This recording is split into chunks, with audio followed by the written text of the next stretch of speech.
Hi all, welcome back to PSC life talks. ഇന്ന് വീണ്ടും നമ്മൾ കുറച്ച് ചോദ്യങ്ങൾ അതിൻ്റെ ഉത്തരങ്ങളുമായിട്ടുള്ള ഒരു ഡിസ്കഷൻ തന്നെയാണ് ഇന്നത്തെ ഈ വീഡിയോയിലുള്ളത്. തീർച്ചയായിട്ടും ഇപ്പോൾ ഒരുപാട് ജില്ലകളിൽ ഇന്റർവ്യൂകൾ നടന്നുകൊണ്ടിരിക്കുകയാണ്. ഒരു ഇമ്പോർട്ടന്റ് കാര്യം പറയാനുള്ളത്, പലയിടത്തും ഡെമോ ക്ലാസ്സുകൾ എടുപ്പിക്കുന്നുണ്ട് എന്നുള്ളതാണ്. ഇത്രയും നാളും ഡെമോ ക്ലാസ്സസ് ഒന്നും ഉണ്ടായിരുന്നില്ല. അതുകൊണ്ട് തന്നെ ആ ഒരു ടച്ച് നമ്മൾ ആദ്യമൊക്കെ പഠിച്ചു വെച്ച ആ ടോപ്പിക്സ് ഒക്കെ ഒന്ന് മാറ്റി വെച്ചിട്ടാണ് ബാക്കി ഇന്റർവ്യൂവിനുള്ളവർ പോയിരുന്നത്. എന്നാൽ ഇപ്പോൾ വീണ്ടും ഡെമോ ക്ലാസ്സുകൾ ചിലയിടത്ത് സ്റ്റാർട്ട് ചെയ്യുന്നുണ്ട്. അതുകൊണ്ട് തന്നെ നിങ്ങൾ ഡെമോക്കായിട്ട് തയ്യാറാക്കിയിട്ടുള്ള ടോപ്പിക്സ് ജസ്റ്റ് ഒന്ന് നോക്കിയിട്ട് തന്നെ പോവുക എന്നുള്ളൊരു ഇൻഫോർമേഷൻ കൂടി എനിക്ക് പറയാനുണ്ട്. നമുക്ക് വീഡിയോയിലേക്ക് പോകാം. കമ്പ്യൂട്ടർ സാക്ഷരതാ പദ്ധതിയെ പറ്റി ചോദിച്ചിരുന്നു. കമ്പ്യൂട്ടർ സാക്ഷരതാ പദ്ധതി എന്ന് പറയുന്ന പദ്ധതിയുടെ പേര് അക്ഷയ ആണ്. അക്ഷയ പദ്ധതിയാണ്. അത് 2002 മലപ്പുറത്ത് സ്റ്റാർട്ട് ചെയ്തിട്ടുള്ളത്. എന്റെ അംബാസിഡർ മമ്മൂട്ടി സാറായിരുന്നു. അപ്പൊ പദ്ധതിയെ പറ്റി മാത്രമേ ചോദിച്ചുള്ളൂ. അതിനെ റിലേറ്റ് ചെയ്തിട്ടുള്ള കാര്യങ്ങൾ ഞാൻ പറഞ്ഞത് മാത്രം. 2002 മലപ്പുറത്താണ് സ്റ്റാർട്ട് ചെയ്തിട്ടുള്ളത് എന്നും ജസ്റ്റ് ഒന്ന് പറഞ്ഞു എന്ന് മാത്രം. ഈ അക്ഷയ കേന്ദ്രങ്ങൾ വഴി ഭിന്നശേഷി കുട്ടികൾക്ക് പരിശീലനം നൽകുന്നുണ്ട്. അതിന് ആയിട്ടുള്ള ഒരു പ്രത്യേക പ്രോജക്റ്റ് ഉണ്ട്. അതിന്റെ പേരാണ് ഇൻസൈറ്റ് എന്നത്. ഇൻസൈറ്റ് എന്നത് അക്ഷയ കേന്ദ്രം വഴി ഭിന്നശേഷി കുട്ടികൾക്ക് പരിശീലനം നൽകുന്ന ഒരു പദ്ധതിയാണ് ഇൻസൈറ്റ്. അക്ഷര കേരളം, അക്ഷയ എന്നതല്ല, അക്ഷര കേരളം എന്നതാണ് നമുക്ക് സമ്പൂർണ്ണ സാക്ഷരത നേടിത്തരാനായിട്ട് നമ്മൾ ഫോളോ ചെയ്ത ആ പ്രോഗ്രാമിന്റെ പേര് അക്ഷര കേരളം എന്നാണ്. അക്ഷയ എന്ന് പറയുന്നത് കമ്പ്യൂട്ടറായിട്ട് റിലേറ്റഡ് ചെയ്തിട്ടുള്ളതാണ്. മറ്റൊന്ന് റോബോട്ടിക് ടീച്ചറെ പറ്റിയിട്ടാണ്. AI പറ്റി റിപ്പീറ്റഡ് ആയിട്ട് ചോദ്യങ്ങൾ വരുന്നുണ്ട്. AI പറ്റി നമ്മളൊരു വീഡിയോ ചെയ്തിട്ടുണ്ട്. AI ഗുണങ്ങൾ, ദോഷങ്ങൾ, അത് എങ്ങനെയെല്ലാം വിദ്യാഭ്യാസത്തിൽ ഇംപ്ലിമെന്റ് ചെയ്യാം എന്നതിനെ പറ്റിയെല്ലാം വളരെ വിശദമായിട്ടുള്ളൊരു വീഡിയോ നമ്മൾ ചെയ്തിട്ടുണ്ട്. അതിനെ പറ്റി റിലേറ്റഡ് ആയിട്ട് ചോദിക്കാവുന്ന ഒരു ചോദ്യമാണ് റോബോട്ട്, അതായത് AI ടീച്ചർ എന്നത്. കേരളത്തിലെ AI അധ്യാപിക, ആദ്യത്തെ AI അധ്യാപിക എന്നത് ഐറിസ് എന്നാണ് അധ്യാപികയുടെ പേര്. എനിക്ക് തോന്നുന്നു തിരുവനന്തപുരം കല്ലമ്പലം അവിടെ ഏതോ ഒരു സ്കൂളാണ് തോന്നുന്നു. പേര് ഐറിസ് എന്നാണ് AI അധ്യാപിക. മറ്റൊരു പ്രധാനപ്പെട്ട ചോദ്യം, ഇപ്പോഴത്തെ കഴിഞ്ഞ ബഡ്ജറ്റുമായി ബന്ധപ്പെട്ട ഒരു ചോദ്യമാണ് ടിങ്കറിംഗ് ലാബ് എന്നത്. ടിങ്കറിംഗ് ലാബിന് കുറച്ചുകൂടി ഫണ്ട് അനുവദിക്കുന്നു എന്ന് പറഞ്ഞൊരു ന്യൂസ് ഉണ്ടായിരുന്നു. ടിങ്കറിംഗ് ലാബ് എന്ന് പറയുന്നത് ഗവേഷണ നൈപുണ്യം വളർത്താനായിട്ടുള്ള ഒരു സംഭവമാണ്. അത് യുവാക്കൾക്ക് വ്യത്യസ്തമായിട്ടുള്ള ശാസ്ത്രീയമായിട്ടുള്ള ആശയങ്ങൾ പരീക്ഷിക്കാനായിട്ട്, അല്ലെങ്കിൽ അത് പഠിക്കാൻ, അത് വികസിപ്പിക്കാനൊക്കെ ആയിട്ടുള്ള ഒരു സംഭവമാണ് ടിങ്കറിംഗ് ലാബ് എന്ന് പറയുന്നത്. ഇത് കേരളത്തിൽ ഓൾറെഡി ഉള്ള സംഭവമാണ്. നമുക്ക് അതിന്റെ ഒരു ബഡ്ജറ്റിന്റെ ആവശ്യമില്ല. അതുകൊണ്ടാണ് ചർച്ച. നമ്മുടെ ബഡ്ജറ്റ് പ്രഖ്യാപിച്ചതിന് ശേഷം ടിങ്കറിംഗ് ലാബ് എന്ന് പറയുന്നത് ഒരു ചർച്ചയായിട്ട് മുന്നോട്ട് വരാനുള്ള ഒരു കാരണം അതാണ്. ഓൾറെഡി കേരളത്തിന് അവൈലബിൾ ആയിട്ടുള്ള ഒരു പദ്ധതിയാണ് ടിങ്കറിംഗ് ലാബിൻ്റെത്. ഗവേഷണ നൈപുണ്യം വളർത്താനാണ് ഇത് ഈ ഒരു പദ്ധതി ഹെൽപ്ഫുൾ ആയിട്ടുള്ളത്.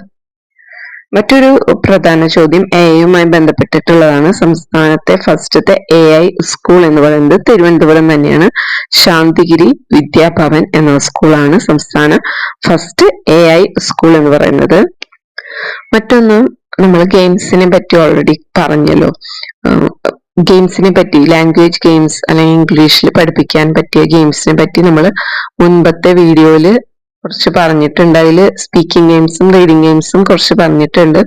അത് കുറച്ചുകൂടി ഗെയിംസ് ഞാൻ ഉൾപ്പെടുത്തി ഈ ഒരു വീഡിയോയിൽ കൂടി പറയുന്നുണ്ട്. കാരണം റിപ്പീറ്റഡ് ആയിട്ട് ചോദിച്ചു വരുന്ന ഒന്നാണ് ഇംഗ്ലീഷ് എഡ്യൂക്കേഷൻ എങ്ങനെ കുട്ടികളിൽ, പ്രൈമറി കുട്ടികളിൽ ഏതെല്ലാം വിധത്തിൽ അവതരിപ്പിക്കാം, എങ്ങനെയെല്ലാം കുട്ടികൾക്ക് ഇൻട്രസ്റ്റിംഗ് ആയിട്ട് ഇംഗ്ലീഷ് പഠനം നമുക്ക് നടത്താം എന്ന ചോദ്യം ചോദിക്കുന്നുണ്ട്.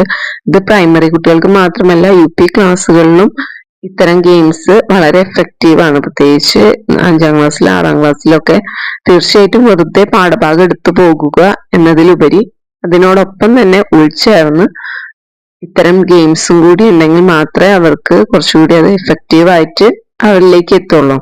കുറച്ച് റീഡിങ് ഗെയിംസ്, റൈറ്റിംഗ് ഗെയിംസ് ഇതും കൂടി നമുക്കിവിടെ ഡിസ്കസ് ചെയ്യാം. സിമ്പിൾ ആയിട്ടുള്ള ഗെയിംസ് ആണ്. ആക്ഷൻ വേർഡ്സ് പഠിപ്പിക്കുക എന്നുള്ളത് LP ക്ലാസ്സുകളിൽ സ്ഥിരമായിട്ട് നമ്മൾ കാണുന്ന ഒരു ക്വസ്റ്റ്യൻ ആണ്. ആക്ഷൻ വേർഡ്സ് നമുക്ക് പഠിപ്പിക്കാനായിട്ട് ഏറ്റവും ലളിതമായിട്ടുള്ള ഒരു ഗെയിമാണ്. നമ്മളൊരു ബോക്സിൽ ആക്ഷൻ വേർഡ്സ് എഴുതിയിട്ട് ഇടുക. കുട്ടികളെ കൊണ്ട് ആക്ഷൻ വേർഡ്സ് ഓരോ കുട്ടികളെ ക്ലാസ്സിൽ നിന്ന് സെലക്ട് ചെയ്ത് അവരെ വരുത്താം. ആക്ഷൻ വേർഡ് സെലക്ട് ചെയ്യാം. അവര് തന്നെ ആ ആക്ഷൻ വേർഡ് വായിക്കട്ടെ. തുടർന്ന് അവര് ആക്ഷൻ കാണിച്ചിട്ട് മറ്റു കുട്ടികൾ അത് ഐഡന്റിഫൈ ചെയ്തിട്ട് അത് ഗ്രൂപ്പാക്കി തിരിച്ചിട്ടാണെങ്കിൽ ഗ്രൂപ്പിന് പോയിന്റ് നൽകാവുന്ന വിധത്തിൽ നമുക്കത് ഗെയിം നമുക്ക് ഡെവലപ്പ് ചെയ്യാം. അത് ആദ്യത്തെ ഗ്രൂപ്പിന് കിട്ടിയില്ലെങ്കിൽ നെക്സ്റ്റ് ഗ്രൂപ്പിന് അവസരം കൊടുത്ത് അങ്ങനെയൊക്കെ നമ്മൾ ഗെയിംസ് പ്ലാൻ ചെയ്യുമ്പോൾ എന്തൊക്കെ ചെയ്യുന്നു അതൊക്കെ നമുക്ക് ഫോളോ ചെയ്തുകൊണ്ട് തന്നെ ഈ ഒരു റീഡിംഗ് ഗെയിം നമുക്ക് ക്ലാസ്സിൽ നടത്താം. മറ്റൊന്നാണ് റൈറ്റിംഗ് ഗെയിം. അത് വളരെ എഫക്റ്റീവ് ആയിട്ടുള്ള ഗെയിമാണ്. ഒരു ക്രിയേറ്റീവ് പ്രോസസ്സിലൂടെ പോകുന്ന ഒരു ഗെയിമാണ് ഇത്. UP ക്ലാസ്സിലും വളരെ നമുക്ക് ചെയ്യിപ്പിക്കാവുന്ന ഒരു ഗെയിമാണ്. എക്സാമ്പിൾ ആയിട്ട് സഫ സിങ്സ് സോങ്. സഫ സിങ് സോങ് അതായത് ഒരു 3 വേർഡ് സെന്റൻസ് ക്രിയേറ്റ് ചെയ്യുക. ആ 3 വേർഡും ഫസ്റ്റ് ലെറ്റർ ഏതാണ് നമ്മൾ യൂസ് ചെയ്യുന്നത് ആ ലെറ്റർ തന്നെയായിരിക്കണം മറ്റ് 2 വേർഡ്സിന്റെയും ഫസ്റ്റ് വരുന്നത്. അതായത് സെയിം ലെറ്റർ ഫസ്റ്റ് വരുന്ന വിധത്തിൽ 3 വേർഡിന്റെയും ഫസ്റ്റ് ലെറ്റർ സെയിം ആയിരിക്കണം. അങ്ങനെ ഒരു സെന്റൻസ് ക്രിയേറ്റ് ചെയ്യുക. കുറച്ച് ബുദ്ധിമുട്ടാണ് എങ്കിൽ പോലും കുട്ടികൾ ചിന്തിച്ചു കഴിഞ്ഞാൽ, പ്രത്യേകിച്ച് 1-2 ക്ലാസ്സുകളിൽ ഇത് അത്ര എഫക്റ്റീവ് ആയിരിക്കില്ല. 3, 4, 5, 6 ക്ലാസ്സിലൊക്കെ എഫക്റ്റീവ് ആയിട്ടുള്ള ഒരു ഗെയിമാണ്. അത് വളരെ അർത്ഥവത്തായ വേർഡ്സ് തന്നെ വേണമെന്നില്ല. എന്നാൽ നമ്മളത് രസകരമായിരിക്കണം, മീനിങ് ഫുൾ ആയിരിക്കണം, അത്രേ വേണ്ടു. Snake sleeps slowly. Monkey makes mango. അങ്ങനെ കുട്ടികൾ പല വേർഡ്സ്, സ്പെല്ലിങ്സ് ഇതൊക്കെ പഠിക്കുന്നു. ഒരു സെന്റൻസ് പാറ്റേൺ ക്രിയേറ്റ് ചെയ്യാനായിട്ട് അവർ ജസ്റ്റ് ഒന്ന് അറിയുന്നു. അങ്ങനെ വലിയ ഗ്രാമർ വെച്ചിട്ടൊന്നല്ല, പക്ഷെ കുട്ടികൾ ഒരുപാട് ചിന്തിക്കും ഈ ഒരു ഗെയിം കളിക്കുന്നതിലൂടെ. 3-ലും 4-ലും ഒക്കെ വളരെ എഫക്റ്റീവ് ആണ്. 5-ലൊക്കെ ഇതിന്റെ ഒരു എന്താ പറയാ അപ്ഗ്രേഡഡ് വേർഷൻ ഒക്കെ നമുക്ക് നൽകാം. ഇതിനേക്കാൾ കുറച്ചുകൂടി നല്ല രീതിയിൽ കൊടുക്കാം. 3-ലും 4-ലൊക്കെ അവർ ഈ ഒരു പാറ്റേൺ തന്നെ ഫോളോ ചെയ്താൽ മതി. മറ്റൊന്നാണ് പിക്ചർ ഗെയിം എന്നത്. പിക്ചർ ഗെയിം നമ്മൾ ക്ലാസ്സിലെ ഓരോ പോർഷൻ എടുക്കുമ്പോഴും ചെയ്യുന്ന ഒന്നാണ്. എങ്കിൽ പോലും നമുക്ക് ക്ലാസ്സിലെ ടെക്സ്റ്റ് ബുക്കിനെ അല്ലാതെ നമുക്ക് ബേസ് ചെയ്തിട്ട് ഈ ഒരു ഗെയിം കളിക്കാം. അതായത് ഒരു ടീച്ചർ ഏതെങ്കിലും ഒരു സീനറി, ഒരു പിക്ചർ കാണിക്കുന്നു. അതിനെ തുടർന്ന് മെനി ക്വസ്റ്റ്യൻസ്, ഒരുപാട് ക്വസ്റ്റ്യൻസ്, 1-2 ഒന്നും പോരാ, ഒരുപാട് ക്വസ്റ്റ്യൻസ് ടീച്ചർ കുട്ടികളോട് ചോദിക്കുന്നു, ഡിസ്കസ് ചെയ്യുന്നു. Discuss about the picture. പിക്ചറിനെ കറക്റ്റ് നമ്മൾ ഫുൾ ഡിസ്ക്രിപ്ഷൻ കിട്ടത്തക്ക വിധത്തിലുള്ള ചോദ്യങ്ങൾ അവരോട് ചോദിക്കണം. അതിനുശേഷം അവരോട് അതിനെപ്പറ്റി ഒരു ചെറിയൊരു ഡിസ്ക്രിപ്ഷൻ എഴുതാൻ പറയാം. 3-ലും 4-ലും ഒക്കെ വളരെ എഫക്റ്റീവ് ആണ്. നമ്മൾ 1-ാം ക്ലാസ്സിൽ തൊട്ട് ഇത് ചെയ്തു പോരുന്ന ഒരു ഗെയിമാണ്. ഗെയിമല്ല, ക്ലാസ്സിലുള്ള ഒരു ആക്ടിവിറ്റിയാണ്. പക്ഷെ അവർക്ക് ഇഷ്ടപ്പെടുന്ന തരത്തിലുള്ള പിക്ചേഴ്സ് കൂടി ആഡ് ചെയ്തിട്ടാണ് നമ്മൾ ഈ ആക്ടിവിറ്റി ചെയ്യിക്കുന്നത് എങ്കിൽ അവർക്ക് രസകരമായിരിക്കും. ഇപ്പൊ വേണമെങ്കിൽ ഏതെങ്കിലും ഒരു സിനിമയുടെ ബാക്ക്ഗ്രൗണ്ട് വെച്ചിട്ട് അല്ലെങ്കിൽ ക്യാരക്ടേഴ്സിന്റെ ഒക്കെ ഒരു ചിത്രം വെച്ചിട്ടുള്ള ഒരു സീനറി ഒക്കെ ആണെങ്കിൽ അവർക്ക് കുറച്ചുകൂടി രസകരമായിരിക്കും. അങ്ങനെയൊക്കെ നമുക്ക് ഈ ഒരു ഗെയിം കുട്ടികൾക്ക് മുമ്പിൽ അവതരിപ്പിക്കാം. മറ്റൊന്നാണ് ഗ്രാമർ ഗെയിംസ്. ഗ്രാമർ ഗെയിംസ് ഇപ്പൊ റിപ്പീറ്റഡ് ആയിട്ട് കഴിഞ്ഞ ദിവസങ്ങളിൽ ചോദിച്ചു കണ്ടു. Grammar games noun, verb, adjective, riddles വേണ്ട, അഡ്ജക്റ്റീവ്, നൗൺ, വെർബ്, അഡ്ജക്റ്റീവ്സ് ഒക്കെയാണ്. അതുപോലെ ആഡ്വർബ്സ്. ഈ 4-ലാണ് സാധാരണയായിട്ട് ഇപ്പൊ ചോദിച്ച് കണ്ടത്. അതായത് ക്ലാസ്സിൽ നിന്ന് തന്നെ നൗൺസ് ഒക്കെ നമ്മൾ ഇൻട്രൊഡ്യൂസ് ചെയ്യുമ്പോൾ ക്ലാസ്സിൽ നിന്ന് തന്നെ നമുക്ക് ഏതൊക്കെ തരത്തിലുള്ള നൗൺ എന്ന ഒരു ഐഡിയ, നൗണിന് പറ്റിയ എക്സാമ്പിൾസ് ക്ലാസ് റൂമിൽ തന്നെ ഏതൊക്കെയുണ്ട് എന്ന് കുട്ടികളോട് കണ്ടെത്താൻ പറയാം. അതല്ലെങ്കിൽ ഒരു കഥയൊക്കെ പറഞ്ഞിട്ട് കുട്ടികളോട് ചോദിക്കാം, ഈ കഥയിലുള്ള നൗൺ ഫോംസ് ഏതൊക്കെ വരാം എന്നുള്ളത്. ഇത് നമ്മൾ കഥ പറയുന്നതോടൊപ്പം നമുക്ക് ICT ഒക്കെ യൂസ് ചെയ്ത് ആ ഒരു കഥ നമ്മളവിടെ പ്രദർശിപ്പിക്കുക. അതിന്റെ ഒരു പിക്ചർ അല്ലെങ്കിൽ അത് എഴുതിയ ഒരു ഫോം അത് പ്രദർശിപ്പിക്കുകയാണെങ്കിൽ അവർക്ക് പിന്നീട് ഒന്ന് റിപ്പീറ്റ് ചെയ്തൊന്ന് വായിച്ചു നോക്കിയിട്ട് കുറച്ചുകൂടി എളുപ്പത്തിൽ നൗൺസ് ഒക്കെ എഴുതിയെടുക്കാനായിട്ട് ഹെൽപ്പ് ചെയ്യും. അതുപോലെ പിക്ചർ കാർഡ്സ്, അതൊക്കെ പഴയ മെത്തേഡുകളാണ് പിക്ചർ കാർഡൊക്കെ യൂസ് ചെയ്യാന്നുള്ളത്. എനിക്ക് തോന്നുന്നു സ്റ്റോറീസ്, പോയംസ് ഒക്കെ ഈ തരത്തില് കുട്ടികളോട് ചെറിയ ചെറിയ പോയിന്റ്സ്, ചെറിയ ചെറിയ സ്റ്റോറീസ് ഒക്കെ ആവുമ്പോൾ അതിൽ നിന്ന് അവർക്ക് പിക്ക് ഔട്ട് ചെയ്യാനായിട്ട് എളുപ്പമായിരിക്കും. മറ്റൊന്നാണ് നേച്ചർ വാക്കിനെ പറ്റിയിട്ട് നമ്മൾ ഓൾറെഡി പറഞ്ഞു. പ്രകൃതി നടത്തം, അതിനെ പറ്റിയിട്ടുള്ള ഒരു ചോദ്യം ഉണ്ടായിരുന്നു. ഇവിടെ നമുക്ക് ഗ്രാമർ പഠിക്കാനായാലും ഒരു നേച്ചർ വാക്ക് യൂസ് ചെയ്യാം. അതായത് കുട്ടികളെയും കൊണ്ട് ടീച്ചർ പുറത്തേക്ക് നടക്കാൻ പോകുന്നു. ഇപ്പൊ പാർക്ക് ഉണ്ടെങ്കിൽ അവിടെ ആയാലും കളിക്കാനായിട്ടൊരു സമയം ഉണ്ടെങ്കിൽ ആ ഒരു സമയത്ത് കുട്ടികളെയും കൊണ്ടുപോകുന്നു. അവിടെ വെച്ച് അവിടെയുള്ള നൗൺസ് എന്തെല്ലാമാണ് എന്ന് ഐഡന്റിഫൈ ചെയ്യാം. അത് നേച്ചറിൽ നിന്നും അതുപോലെ പാർക്കിലെ കുറെ കളിക്കാനുള്ള ഐറ്റംസ് ഒക്കെ ഉണ്ടാവില്ല, അതിൽ നിന്നുള്ള ഒക്കെ ഒരു നൗൺസ് ഏതൊക്കെ ഐഡന്റിഫൈ ചെയ്യാമെന്ന് നോക്കാം. ഇതൊക്കെയാണ് നൗൺസ് കുട്ടികളിലേക്ക് എത്തിക്കാനുള്ള ഗെയിംസ്. ഇത്തരത്തില് നമുക്ക് വെർബ്, അഡ്ജക്റ്റീവ്, ആഡ്വർബ്സ് ഇതൊക്കെ ചെറിയ ചെറിയ ഗെയിംസിലൂടെ ആയിട്ട് അവർക്ക് അവതരിപ്പിച്ചു കൊടുക്കാം. ഒരുപാട് ഗെയിംസ് ഒരുമിച്ച് പറയുമ്പോൾ ബോറടിക്കും. അതുകൊണ്ടാണ് ഞാൻ ഗെയിംസ് ഒക്കെ കട്ട് ചെയ്ത് കുറച്ചായിട്ട് ഓരോ വീഡിയോയിലായിട്ട് പറയുന്നത്. റിപ്പീറ്റ് ചെയ്ത് വരുന്ന ക്വസ്റ്റ്യൻസ് ആണ് പ്രത്യേകിച്ച് ഈ ലാംഗ്വേജ് ഗെയിംസും. അതുപോലെ തന്നെ നൗൺസ്, ഗ്രാമർ എങ്ങനെ കുട്ടികളെ പഠിപ്പിക്കാം ഗെയിംസിലൂടെ അല്ലെങ്കിൽ വേറെ ഏതെല്ലാം മെത്തേഡിലൂടെ പഠിപ്പിക്കാം എന്നുള്ള ചോദ്യങ്ങൾ. തീർച്ചയായിട്ടും ഇതിൽ നിന്ന് കൂടുതൽ നിങ്ങൾക്ക് അറിയുന്നുണ്ടെങ്കിൽ അത് നിങ്ങൾ ഒന്ന് സെർച്ച് ചെയ്ത് നിങ്ങളുടെ നോട്ടിൽ എഴുതി വെക്കുക. പറ്റുമെങ്കിൽ നിങ്ങൾക്ക് കമന്റ് ചെയ്യാം, അത് ബാക്കിയുള്ളവർക്കും കൂടി യൂസ്ഫുൾ ആയിരിക്കും. മറ്റൊരു ചോദ്യം ചോദിച്ചത് 45 മിനിറ്റ് ഉള്ള ഒരു പീരീഡ്. ആ പീരീഡിൽ നമ്മൾ 1ാം ക്ലാസ്സിൽ വ്യത്യസ്തമായിട്ടുള്ള പല പല പ്രവർത്തനങ്ങളാണ് കൊടുക്കുന്നത്. കുട്ടികളെ ഒരു പ്രവർത്തനത്തിൽ നിർത്തുന്നില്ല നമ്മൾ 1ാം ക്ലാസ്സിലൊക്കെ. എന്തുകൊണ്ടാണ് അത് അങ്ങനെ ചെയ്യാൻ കാരണം എന്നുള്ള ഒരു ചോദ്യം ചോദിച്ചിരുന്നു. നിങ്ങൾക്ക് ഏവർക്കും അറിയാവുന്ന ഒരു ഉത്തരമായിരിക്കാം. കാരണം ഒരു വ്യക്തിയുടെ അറ്റൻഷൻ പവർ എന്ന് പറയുന്നത് മാക്സിമം 15-20 മിനിറ്റ് ആണ്. മാക്സിമം 20 മിനിറ്റ് ആണ്. അത് ഒരു വ്യക്തിയുടെയാണ്. അപ്പൊ ഒരു 5 വയസ്സ് 6 വയസ്സുള്ള ഒരു കുട്ടിക്ക് 15 മിനിറ്റ് അവർക്ക് അത്രയും തന്നെ പിടിച്ചിരിക്കാനായിട്ടൊരു ആക്ടിവിറ്റിയിൽ ശ്രദ്ധ കേന്ദ്രീകരിക്കാനായിട്ട് പറ്റില്ല. അത് മാത്രമല്ല, അവരെ കളി രീതിയിലൂടെ പഠിപ്പിച്ചാലാണ് അവർക്ക് കൂടുതൽ എഫക്റ്റീവായിട്ട് ഇതൊക്കെ മനസ്സിലാവുള്ളൂ. അപ്പൊ നമ്മൾ 45 മിനിറ്റ് ഒരു ടോപ്പിക് തന്നെ എടുത്തുകൊണ്ട് പോയി കഴിഞ്ഞ് കഴിഞ്ഞാൽ അവരത് തീർച്ചയായിട്ടും അവർ ശ്രദ്ധിക്കില്ല എന്നുള്ള കാര്യം ഉറപ്പാണ്. അതുകൊണ്ടാണ് വ്യത്യസ്ത രീതിയിലുള്ള പ്രവർത്തനങ്ങൾ നൽകിക്കൊണ്ട് കുട്ടികൾക്ക് അവരുടെ ആശയങ്ങൾ നമ്മൾ അവതരിപ്പിക്കുന്നത്. ഈ ഒരു ഉത്തരമാണ് ആപ്റ്റ് ആയിട്ടുള്ളത്.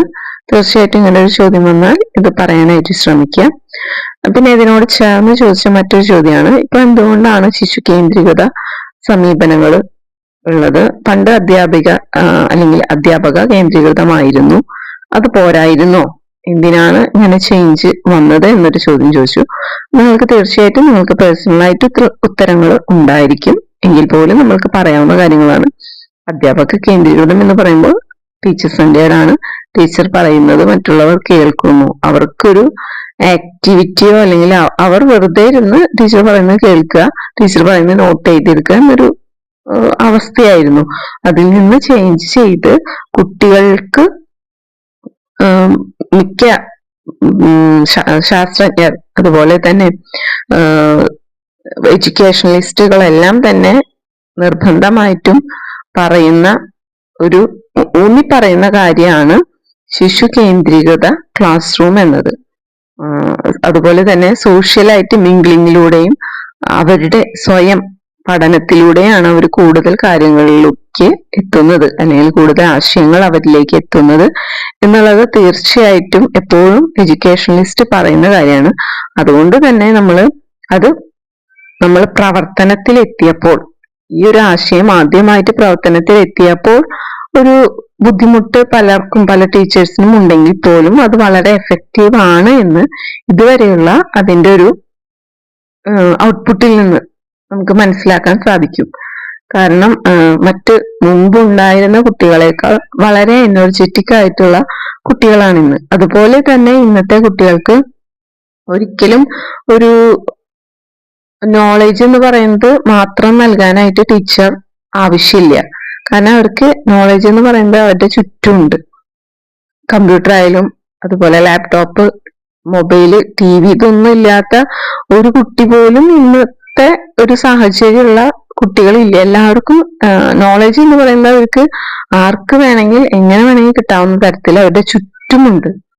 അപ്പോൾ നമുക്ക് അവരെ അതിനേക്കാൾ ഉപരി അവരെ എങ്ങനെ വളർത്തിക്കൊണ്ടുവരണം, അതല്ലെങ്കിൽ അവരുടെ എല്ലാ വിധത്തിലുള്ള ബഹുമുഖ കഴിവുകൾ വികസിപ്പിക്കാനായിട്ടുള്ള ആക്ടിവിറ്റീസ് നൽകിക്കൊണ്ട് ഈ അറിവുകൾ അവരിലേക്ക് എങ്ങനെ എത്തിക്കണം എന്നുള്ള കാര്യങ്ങളൊക്കെയാണ് ടീച്ചേഴ്സ് ചിന്തിക്കേണ്ടതും അതിനനുസരിച്ചുള്ള പ്രവർത്തനങ്ങളാണ് ടീച്ചേഴ്സ് നൽകേണ്ടതും എന്നൊക്കെ നമുക്ക് പറയാം. ബഹുമുഖ ബുദ്ധി ഇവിടെ ഇമ്പോർട്ടന്റ് ആയിട്ട് നമുക്ക് ഉൾച്ചേർക്കാവുന്ന ഒരു ഐഡിയ ആണ്.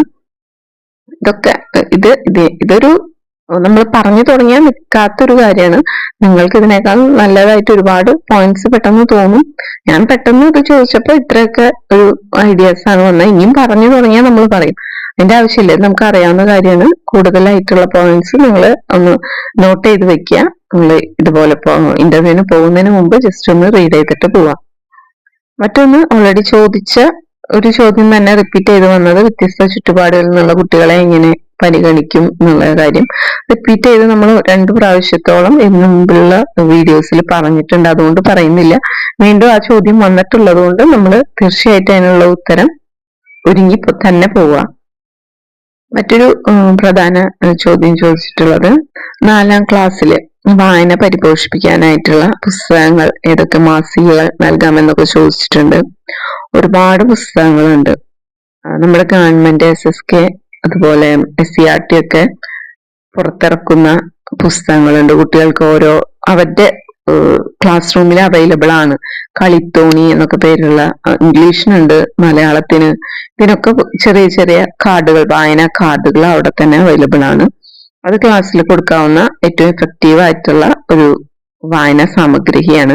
അത് അവരുടെ ഒരു കഴിവ്, അതിനെ മെഷർ ചെയ്ത് അവർക്ക് അനുസൃതമായിട്ട് നിർമ്മിച്ച ഒരു ഉൽപ്പന്നമാണ്. അതുകൊണ്ട് തന്നെ അവർക്ക് അത് എഫക്റ്റീവ് ആണ്. മറ്റൊന്ന് നമുക്ക് നൽകാവുന്ന പുസ്തകങ്ങള് ബാലരമ ഡൈജസ്റ്റ്, തളിര്, അതുപോലെ തന്നെ യുറേക്ക, വിദ്യാരംഗം തുടങ്ങിയ പുസ്തകങ്ങള്, അതുപോലെ ബാലരമ, കുട്ടികളുടെ ദീപിക, ബാലഭൂമി, ഇതെല്ലാം തന്നെ നമുക്ക് ഇവിടെ പറയാവുന്നതാണ്. മറ്റൊരു ചോദ്യം, കുട്ടികൾക്ക് നൽകാവുന്ന ചാനലുകൾ, ഏതൊക്കെ ചാനലുകൾ കാണാനായിട്ട് അവർക്ക് സജസ്റ്റ് ചെയ്യാം എന്നുള്ള ഒരു കാര്യമാണ്. തീർച്ചയായിട്ടും ഫസ്റ്റ് വൺ ഞാൻ പ്രിഫർ ചെയ്യുന്നത് എപ്പോഴും സഫാരി ചാനലായിരിക്കും. ഒരുപാട് വിനോദത്തിന് ഉപരി വിജ്ഞാനം, രണ്ടും മിക്സ്ഡ് ആണ് എങ്കിൽ പോലും ഒരുപാട് നോളേജ് കുട്ടികൾക്ക് കണ്ടുകൊണ്ട് മനസ്സിലാക്കാനായിട്ട് ഹെൽപ്ഫുൾ ആയിട്ടുള്ള ഒരു ചാനലാണ് സഫാരി ചാനല്. അതുപോലെ തന്നെ വിക്ടേഴ്സ് ചാനല് യൂസ്ഫുൾ ആണ്. അവർക്ക് അത് സെലക്ട് ചെയ്തിട്ടൊക്കെ ആയിരിക്കണം വെക്കേണ്ടത്. എല്ലാ പ്രോഗ്രാംസും എല്ലാ കുട്ടികൾക്കും കാണാൻ പറ്റുന്നതായിരിക്കില്ല. അവരുടെ ഏജിനൊക്കെ മാച്ച് ചെയ്തിട്ടുള്ള പ്രോഗ്രാംസ് വിക്ടേഴ്സിൽ നിന്ന് കാണാം.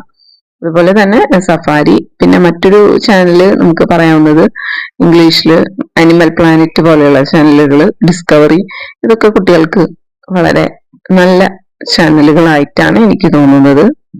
മറ്റൊന്ന്, ന്യൂസ് പേപ്പർ എങ്ങനെ ക്ലാസ് മുറികളിൽ പ്രയോജനപ്പെടുത്താം എന്നൊരു ചോദ്യം റീസെന്റ് ആയിട്ട് ചോദിച്ചിട്ടുണ്ട്. നമുക്ക് ചെറിയ ക്ലാസ്സിൽ മുതൽ 1ാം ക്ലാസ് മുതൽ നമുക്ക് എല്ലാ ക്ലാസ്സുകളിലും ഓരോ ന്യൂസ് പേപ്പർ അവൈലബിൾ ആയിരിക്കും. എല്ലാ വിദ്യാലയങ്ങളിലും ഇപ്പോൾ അതുണ്ട്. ഇപ്പൊ 1ാം ക്ലാസ്സിൽ മുതൽ നമുക്ക് ന്യൂസ് പേപ്പർ കുട്ടികൾക്ക് നൽകിക്കൊണ്ട് വിവിധ ആക്ടിവിറ്റീസ് ചെയ്യാം. ഞാൻ സാധാരണയായിട്ട് 1ാം ക്ലാസ്സിലൊക്കെ നമുക്ക് ചെയ്യാൻ പറ്റുന്ന ആക്ടിവിറ്റി ആയിട്ട് തോന്നുന്നത് അക്ഷരങ്ങൾ, കുട്ടികൾ അക്ഷരങ്ങളാണ് 1ാം ക്ലാസ്സിൽ ഒരു പരിചയപ്പെടുന്നത്. നമ്മൾ കുട്ടികൾക്ക് ഓരോ ബെഞ്ചില് ഓരോ ഷീറ്റ് പേപ്പർ വീതം നൽകി അക്ഷരം നൽകാം. ഈ അക്ഷരം വരുന്ന ഏതെല്ലാം വാക്കുകൾ ആ ഒരു ഷീറ്റ് ഓഫ് പേപ്പറിൽ, ന്യൂസ് പേപ്പറിൽ ഉണ്ട് എന്ന് അവരോട് ഐഡന്റിഫൈ ചെയ്ത് അവർക്ക് വട്ടം വരയ്ക്കുകയോ അല്ലെങ്കിൽ അവരുടെ ഒരു പേപ്പർ കൊടുത്ത് അതിലെഴുതാനോ ഒക്കെ പറയാം. കുട്ടികൾ വളരെ രസകരമായിട്ട് അതിരുന്ന് വായിച്ച് ചെയ്യുന്നത് ഞാൻ കണ്ടിട്ടുണ്ട്. വളരെ എഫക്റ്റീവാണ്. അവർ ഒരുപാട് വേർഡ്സിലൂടെ അക്ഷരങ്ങളിലൂടെയും കടന്നു പോയിക്കൊണ്ടാണ് അവരത് ഒരു വേർഡ് പിക്ക് ഔട്ട് ചെയ്യുന്നത്. അപ്പൊ അത് വളരെ എഫക്റ്റീവായിട്ട് 1ാം ക്ലാസ്സിലൊക്കെ നമുക്ക് ചെയ്യാൻ പറ്റുന്ന, 1ലും 2ലും ചെയ്യാൻ പറ്റുന്ന പ്രവർത്തനമാണ്. അതുപോലെ തന്നെ കുറച്ചുകൂടി മുതിർന്നാൽ ഇപ്പോൾ 3ലോ 4ലോ ഒക്കെ ആണെങ്കിൽ നമുക്ക് ചെയ്യാവുന്ന ഒരു പ്രവർത്തനം എന്ന് പറയുന്നത് ടോപ്പിക് നൽകുക. നമ്മൾ പത്രങ്ങൾ ഇപ്പൊ 3 4 ദിവസത്തെ പത്രങ്ങൾ എടുത്തിട്ട് ഓരോ ഗ്രൂപ്പിന് ഓരോ പത്രം കൊടുക്കാം. എന്നിട്ട് നമുക്ക് പറയാം ഒരു ടോപ്പിക് കൊടുത്തിട്ട് ആ ടോപ്പിക്കിനെ ബേസ് ചെയ്തിട്ട് എന്തെല്ലാം ന്യൂസ് നിങ്ങളുടെ പത്രത്തിലുണ്ട്, ആ പത്രത്തിലുള്ള ന്യൂസ് വായിച്ച് അത് ഫൈൻഡ് ഔട്ട് ചെയ്യുക. എത്ര ന്യൂസ് ഓരോ ഗ്രൂപ്പിലും കിട്ടും. ചിലപ്പോൾ ചില പത്രങ്ങളിൽ കുറവായിരിക്കും, അത് പ്രശ്നമില്ല. ആ പത്രത്തിലെല്ലാം ആ ഒരു ടോപ്പിക്കായിട്ട് റിലേറ്റ് ചെയ്ത എല്ലാം കണ്ടുപിടിച്ചിട്ടുണ്ടോ നോക്കിയാൽ മതി. വനം, വിദ്യാഭ്യാസം, അല്ലെങ്കിൽ ഏതെങ്കിലും അപകടങ്ങള്, മോഷണം, ഇങ്ങനെ ഏത് ടോപ്പിക് വേണമെങ്കിൽ നമുക്ക് കൊടുക്കാം.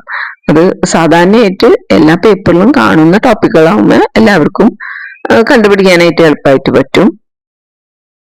അതുപോലെ തന്നെ ന്യൂസ് റിപ്പോർട്ട് എഴുതാനുള്ള ആക്ടിവിറ്റി, അത് സാധാരണയായിട്ട് കുട്ടികൾക്ക് ഉള്ള ഒരു ആക്ടിവിറ്റിയാണ്. അപ്പൊ ഇത് വായിക്കുന്നതിലൂടെ മാത്രമാണ് അവർക്ക് എങ്ങനെയാണ് ഒരു ന്യൂസ് പ്രസന്റ് ചെയ്യേണ്ടത് എന്നറിയുള്ളൂ. അപ്പൊ അതിനായിട്ട് ന്യൂസ് പേപ്പർ യൂസ്ഫുൾ ആണ്. അതുപോലെ തന്നെ കറണ്ട് അഫെയർ ബുക്ക് ബാങ്ക് എന്ന് പറഞ്ഞിട്ടൊരു പുസ്തകം നമുക്ക് ക്ലാസ്സിൽ, പ്രത്യേകിച്ച് 4ാം ക്ലാസ്സിൽ നമുക്ക് ക്ലാസ് സ്റ്റാർട്ട് ചെയ്യുമ്പോൾ തന്നെ തുടങ്ങാം. കാരണം LSS എഴുതാനായിട്ടുള്ള കുട്ടികളാണ്. അപ്പൊ നമുക്ക് കറണ്ട് അഫെയർസിനെ പരിചയപ്പെടാനായിട്ട് കറണ്ട് അഫെയർ ബാങ്ക് എന്ന് പറഞ്ഞൊരു പുസ്തകം, അതിനായിട്ടൊരു പുസ്തകം നമ്മൾ തയ്യാറാക്കുക. ഇവര് ഓരോ ദിവസവും കുട്ടികൾ അതിൽ ഇമ്പോർട്ടന്റ് ആയിട്ടുള്ള കറണ്ട് അഫെയർസ് അവിടെ അവതരിപ്പിക്കാം, ക്ലാസ്സിൽ അവതരിപ്പിക്കാം. അത് കഴിഞ്ഞ് ഈ പുസ്തകത്തിലേക്ക് എഴുതി വെക്കാം. അതുപോലെ തന്നെ ഓരോ പേപ്പറുകളിലും നമുക്കറിയാം കുട്ടികളുടെ ഒരു പോർഷൻ ഉണ്ടായിരിക്കും.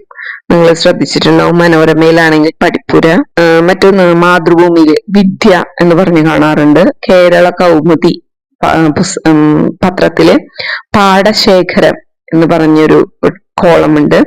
കിളിവാതിൽ, അതുപോലെ അക്ഷരമുറ്റം എന്ന് പറഞ്ഞൊരു കോളമുള്ളത് ദേശാഭിമാനിയിലാണ്. ജനയുഗത്തില് ഇതുപോലെ തന്നെ സഹപാഠി എന്ന് പറഞ്ഞിട്ടാണ് അതിന്റെ പേര്.